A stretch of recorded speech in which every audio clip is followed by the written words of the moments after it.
2025, the EU Court of Justice killed citizenship by investment in Europe. Malta, Cyprus, Montenegro, North Macedonia, all gone. The European Commission has repeatedly passed rules to make investor naturalizations difficult. What Brussels did not and cannot kill, though, is what the wealthy already know.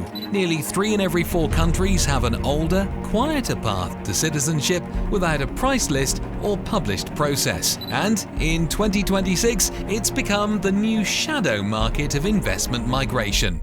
Before we get into what's to come, first let's discuss how we got there. One word did all the damage: transactional. The EU's Court of Justice decided that citizenship in an EU member state cannot be sold through formulaic structured price-tagged programs, and that decision ended the era of formal citizenship by investment programs in European Union countries. Programs in Malta, Cyprus, Montenegro and North Macedonia are now done. Brussels had been pushing this outcome for years. The Commission viewed formal CBI as a direct threat to what it calls European values, meaning the ideal that citizenship is a status earned through connection to a country, not a product sold on a shelf. Fair or not, that position won in court. But the ruling did not touch investors' and entrepreneurs' demand for alternative citizenship in the European Union. The industry, for which IMI is the publication of record built around serving that buyer, is still intact. And a second, older path to citizenship has been operating in the background this entire time, not only in Europe, but all around the world. There is an old Chinese proverb: above there are policies, below there are countermeasures. For centuries it has described what happens when authorities restrict something people still want. In this case, demand does not disappear, it simply reroutes. Investors still want EU citizenship.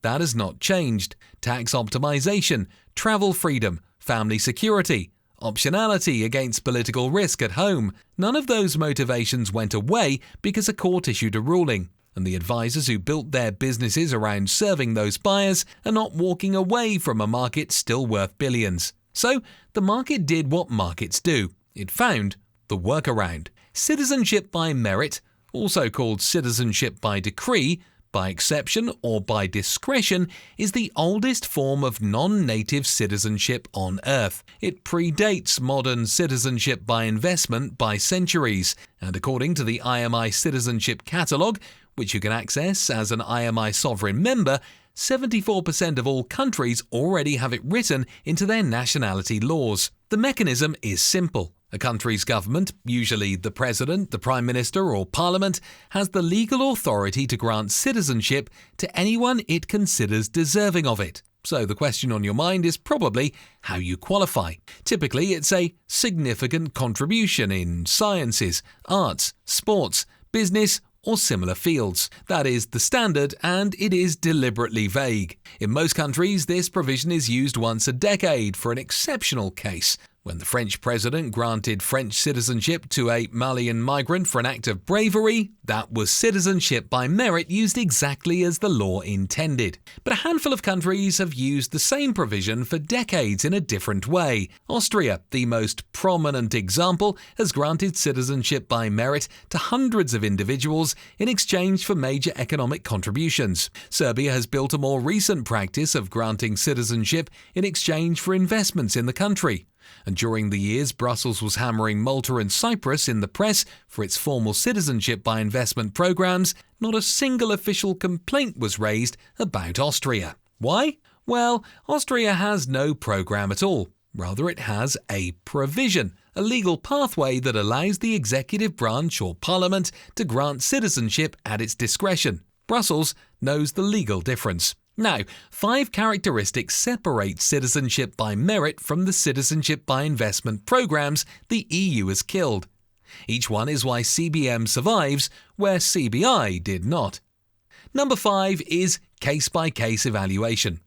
There is no standardized box-ticking process, so every application is reviewed individually, which means the government keeps full discretion at every step. It also means there is no formula for the EU to point at and call transactional.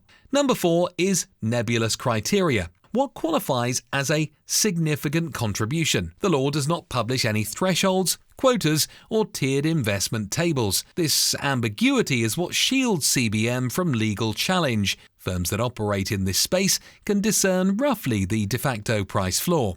Number 3 is speed. Traditional naturalization is the slowest route available. CBI is faster because it compresses that timeline into an application process with fixed steps. CBM is faster still because it skips the process entirely.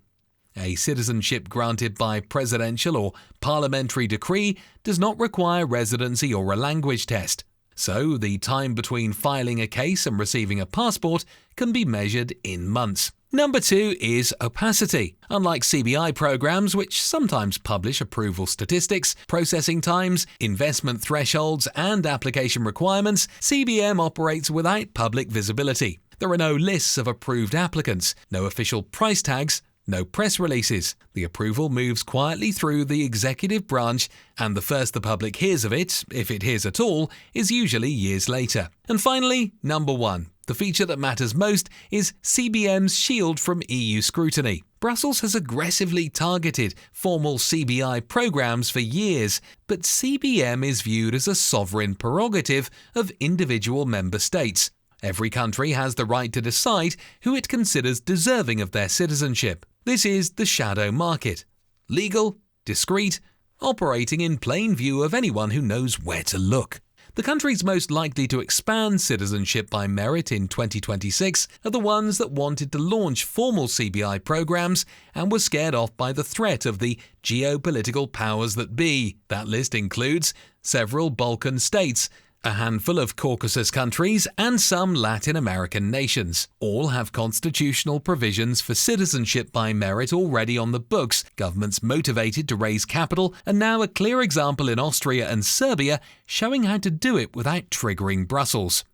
This will not look like a launch or a press release or a glossy website page with pricing and process. A small number of well-connected firms in the region will start whispering to clients that paths have opened, and a small number of approvals will happen each quarter. After all this, though, you're probably wondering how much you can expect citizenship to cost. In most cases, CBM is considerably more expensive than CBI is. There is no published minimum investment or structure, so every case is price-based on the applicant's profile, the advisor's relationships, and the specific country's current appetite. Moreover, consultancies working on these cases charge higher fees than they did for CBI work because the work is far more personalized and the relationships required are rarer. A CBI application was a checklist. A CBM case, on the other hand, is a hand-holding negotiation, which is why the professional you choose matters more in the CBM era than it did before. You can find credible, experienced investment migration professionals at imidaily.com/IMI professionals. The tension playing out across the industry right now is whether CBM can be scaled without attracting the same scrutiny that killed CBI. You want the predictability of a fixed price, and the industry wants the predictability of a repeatable process. So the work happening right now is to find the middle ground. Enough standardization to make the industry scalable. Enough discretion and case-by-case variance to make it defensible as a sovereign merit-based grant. Now that you understand how to get EU citizenship in 2026, the next question is where to live once you have it. A passport opens the door. Your tax residency determines how much of your wealth you keep once you are through it. We made a video on the 5 EU countries that refuse to tax your foreign income, and it is the natural companion to this one. Watch it on your screen now. Subscribe and turn on notifications so you do not miss the next program update.